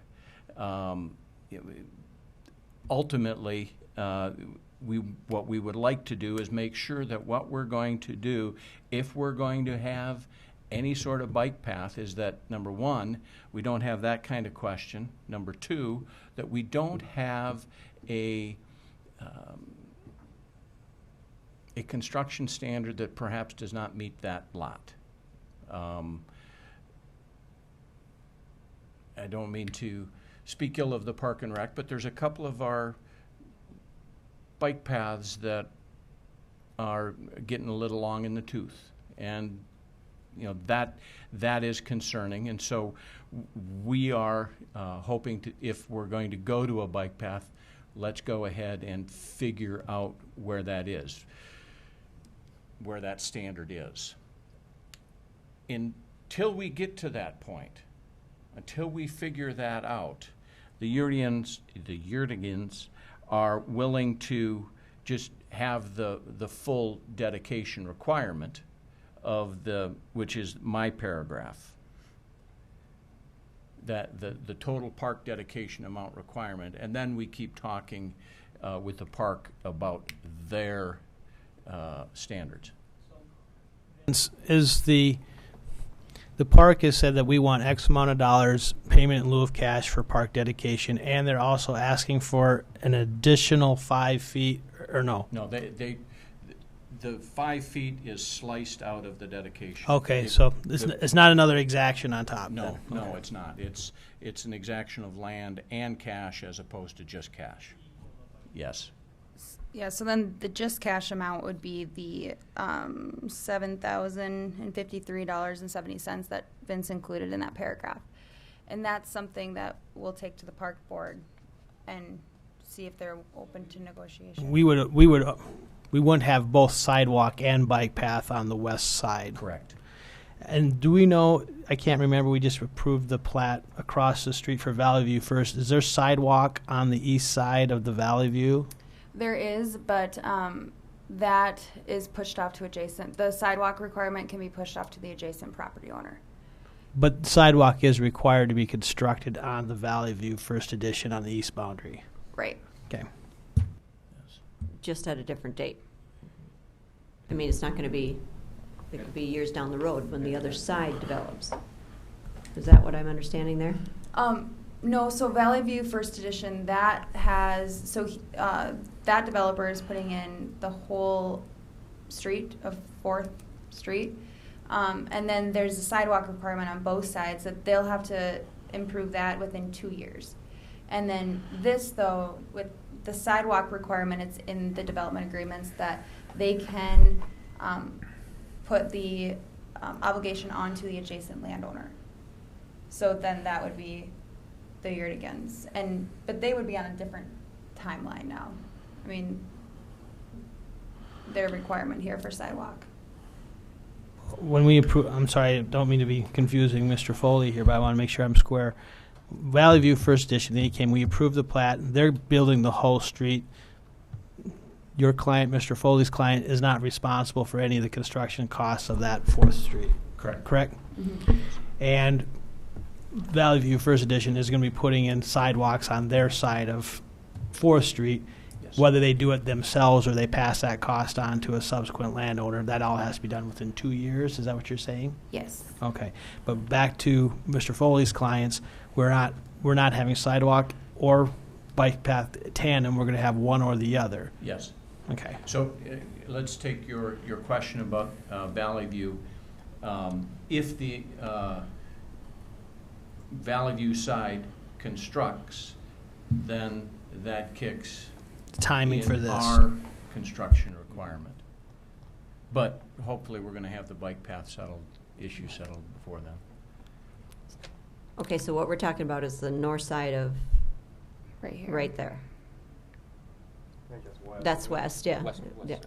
But no, right now, we're talking about you won't have to put the north sidewalk in until those lots are developed. We don't They have a never- north sidewalk requirement. Oh, you do not? No. No. Okay. No, 'Cause they are not adjacent to a right-of-way. they, So- That long angular lot Okay, is so that will part get of to stay Valley View. natural for them. They Yes. will not have a walk, okay. They will develop a sidewalk there. that is detention ponds, that long Right. immediately, but there will be sidewalk on the east side of that, adjacent to 2nd Street. But that's And the other developer. J&J will install that prior to the city taking that over. So quick question, then, if there's an agreement that comes together, whether a bike path of some sort it goes north of 14th, just north of my house from 14th Avenue to the north, where does that bike path go then? Onto the street, and then here. So is it important to have a bike path or a sidewalk there? Well, here's, I'll speak for the park department at this point, because Jay told me this and he's not here. This location right here is problematic for the bike path. Yeah. Okay, and so that is the importance of it being on the west. I just wanted, that's what I thought, but. And I think, too, the park board thought that this would be they're going to be developing it, the whole property. It's going to look like a park. And so that it would be a more enjoyable experience, I guess. And it would keep people off that busy intersection. No, I get it. The Urians aren't opposed to the concept. We just, Want it it's- to- yeah. Would they rather see a concrete sidewalk put in along their west as opposed to the tar? I suspect so because it would be nicer, but I can't speak to that. I know that the idea of the tar and with weeds is somewhat unappealing. We did look at the cost difference between concrete and asphalt, and it is significant for that area. And that's, I don't know if it's been ran by them yet or not, but we would have to figure out how payment would work on that, if it would be, city, or if it would be their requirement. And we don't know at this time, I guess. We talked about it briefly. But if it was to go to concrete instead of asphalt, which is our standard, we would have to have that discussion.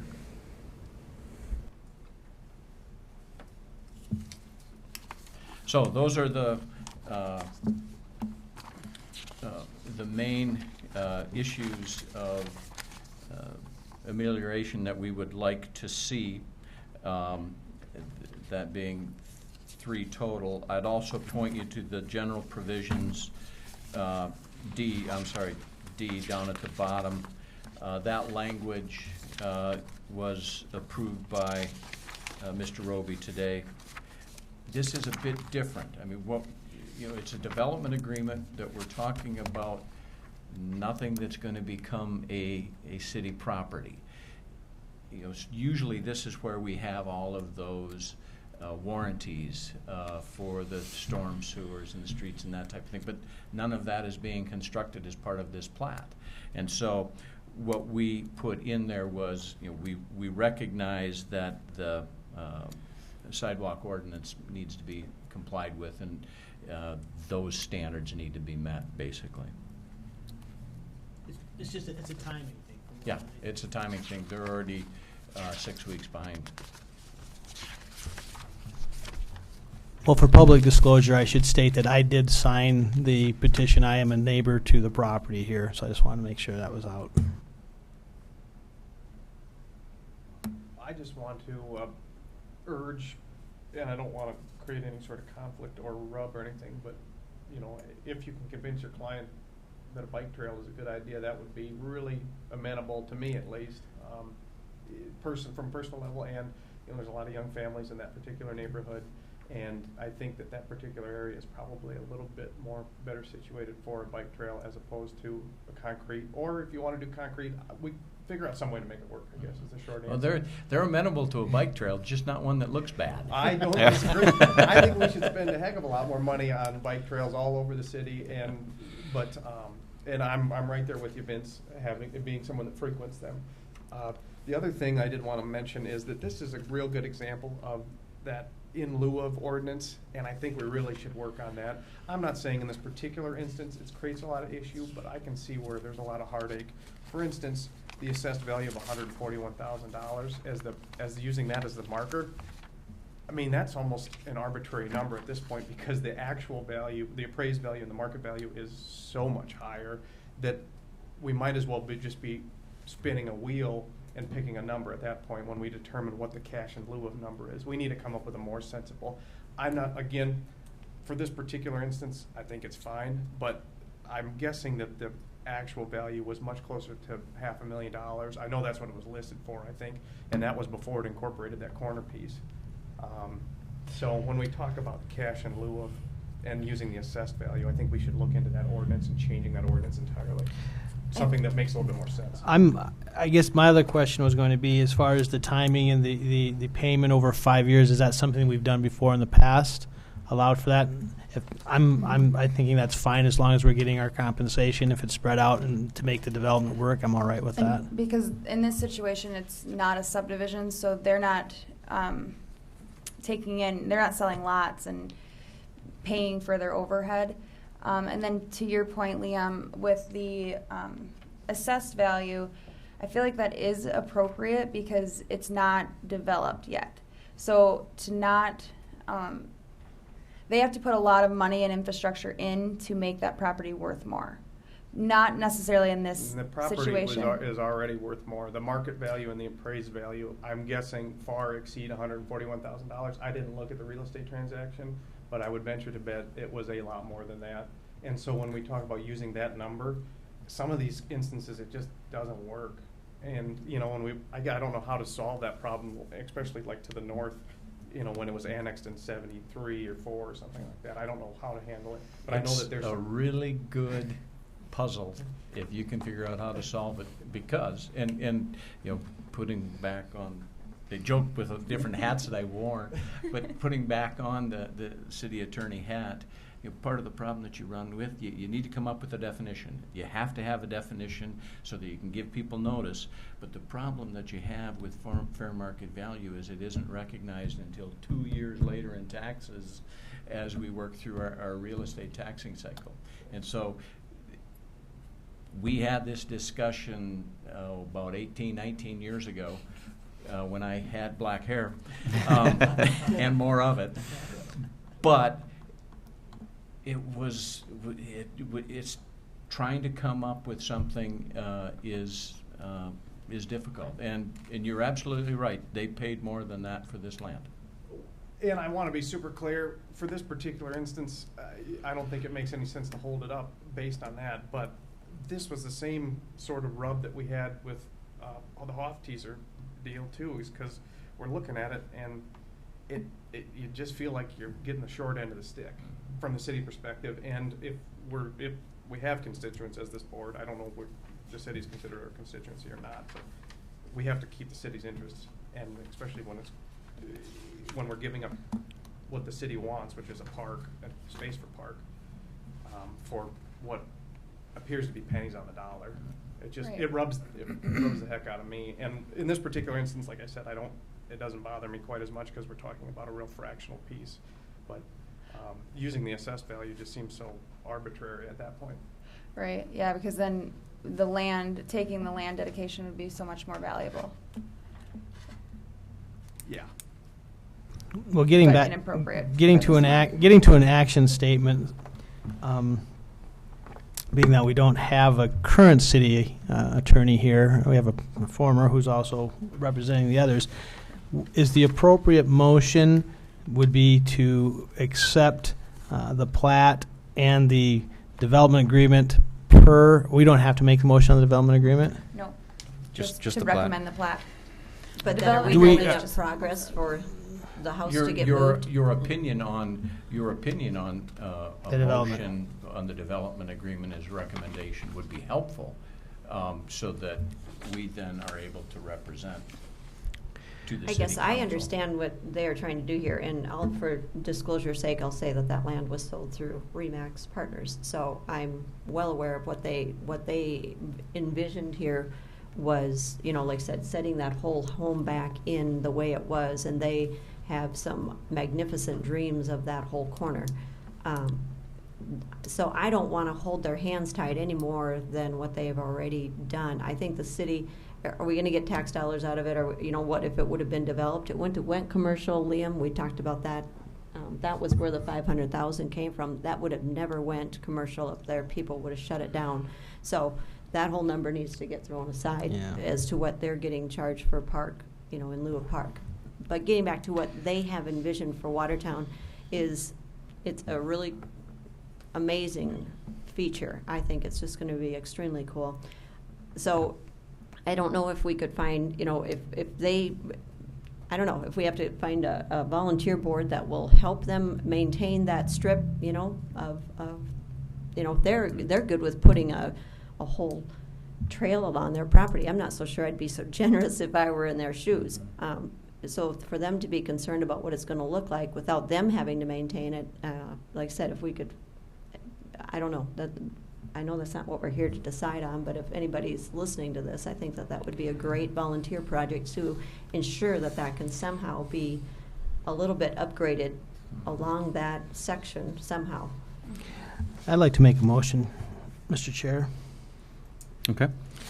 I would make a motion to recommend approval of the Olive Place Addition plat, and further a general motion of supporting the development agreement as proposed with the applicant's suggested language, with the exception of 7E, where that needs to be worked out between the city attorney and the applicant's attorney on what that language should be. On the installation of the sidewalk. The sidewalk installation, the and versus the or statement. Just so that as it moves forward, the Planning Commission is saying that we're okay with the pro rata shares being paid out over 5 years in an agreement on the sidewalks. I have a motion by Mr. Case. Can I get a second?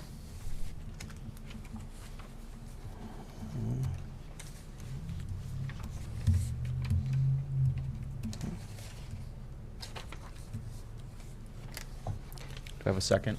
I'll second. Second by Rhonda. Now, what exactly is that saying, Todd? Basically, what did I just say? What I'm trying to say is that we move the plat forward so that the city council can approve the plat, and the Can I make a city attorney suggestion? Break it into two. Okay. First amendment, or first motion is to recommend approval of the Olive Place addition. I'll second that. Motion by Mr. Case, second by Dargits Johnson. Is this our bite at the apple? Or does it come back It in goes front of us? goes to the city council from here, the plat. So that This they is the could. plat. But the bike trail issue is dead until when? That's the city council issue. It's the city council. The development agreement is in essence, the city council approves the development agreement. Now, I'm going to make a motion, and you'll be more than glad to make an amendment to that, second that motion, but first we'll act on this motion here. So we do a roll call vote? Hanson, Aye. Dolly, Aye. Kays, Aye. Dargits Johnson, Aye. Culhane. No. Okay. Now I'd like to make another motion. Okay, can I Can I do just, that? for the sake of Liam, perhaps just you could state your reasons so that people know. I just want to be real clear that I'm a proponent of bike trails, wholly or not. And I'm a proponent of clean bike trails all over, and so I'd like to see that the plat contain that easement, because it looks to me like the plat currently has only got the 10-foot easement. Correct. I like it as it was originally drafted with the 15 feet for inclusion.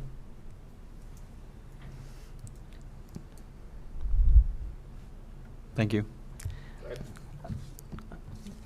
I would like to make another motion, Mr. Chair, stating that the Planning Commission generally supports the development agreement as proposed tonight, including language by the applicant in letters 2A, 8, the fourth paragraph of park dedication number 8, and the 7E with language to be worked out between the city attorney and... As approved by the city attorney. Yes, as approved by the city attorney.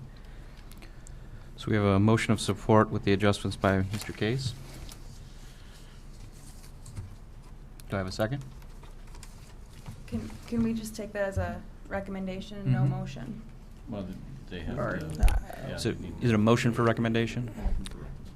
All right, yeah, so go ahead with the second. Does that do anything with, that kind of comes back to the bike trail, does it do anything with D then or not? You want to clarify that, Todd? That's what I'm wondering. Under How D? are you addressing that? I'm saying that I'm supportive of it as proposed by the developer, worked out with the city attorney. If somebody wants to make a substitute motion to handle that, plus also encourage the bike trail, I would be open to that amendment to my motion. Can I, just for cleanliness, perhaps a motion on the bike, support of the bike trail would be Separate. the first instance motion to address. I will pull my motion and let my counterpart make a motion in support of the bike trail. Can I just throw an idea out there before you do that, Liam? This money that he's donating for the park, okay? What is it, $6,000? Am I reading that one right? Is that the? Looks like in lieu? seven without the trail. Correct. Assessment. Correct. Could that money stay to put the type of, could it stay in that project, that money stays there, does not actually go to the park to mix in with the rest of their funds No. to put in? It cannot? It- Okay. no. All right, just had to ask. Good question. We'd like And- that, but no. And I want to clarify too, thinking of it as a donation is a bit of a misnomer too. Again, this is a unique situation, and I don't really want to create a ton of rub here because this is not a large-scale commercial development, or not commercial development, large-scale residential development. But this is a right the city has. We've written it in an ordinance to give us this right for the specific instance so that we as adults and our children can have parks and trails and everything else to use. And so it's our right to give up, and we give that up in exchange for money, and that money eventually is gone. Whereas if we have the actual land, we get to keep the land and use it for our benefit and future generations' benefit. So that's, and I'm going to harp on that every time it comes up. So look forward to the future meetings of that. Is 10 foot not wide enough for a bike trail? It probably is, I'm It guessing the can't park be- board probably had a reason for having the 15. It can't be earmarked. We can't say these dollars shall go to this. No, park. no, the 10 feet that's on the plat, is that not enough for the trail to go on? 10. That's a utility easement. Well, and 10 feet is very tight because usually we try for a minimum of 10 feet, so there'd be no room for air at all, including the work to be done. You can get different temporary easements, but we like a little bit of space in there. So Right. Oh, you mean to put the bike trail in? yeah, because if we're going 10 feet wide, that takes up the whole easement. But how much right-of-way left is there between the bike trail and the side and the road? Yeah, actually. I saw him moving dirt just today when I went home for lunch. I mean, there's at least a dozen feet there. So I mean, the bike trail doesn't have to go exactly on that. So we got 5 feet. So we got 14, plus you've got your utility easement, so you can't find a 10-foot swath in a 24-foot area? No, actually, that's actually way more accurate, that it would go in the public right of way. So, we'll address that with the park board. Yeah, see, that's part of it is, Well, that's why I'm kind of confused. I mean, to me, that's why if it's a bike trail, if we want the bike trail, we get the bike trail fit. It doesn't actually have to go on this 10-foot easement. right. Right. Yeah. Yes. Easy enough? Yeah, so the plat is. And a bike trail in lieu of a sidewalk in the public right-of-way is fine. Right. See, and that's all part of the math. When the park board acted, I don't think they had the engineering precision of Okay. where they were putting that down. And me. Part of the problem comes from the sort of disconnect between us and the park board. I mean, there just isn't a lot of interaction, so it's tough.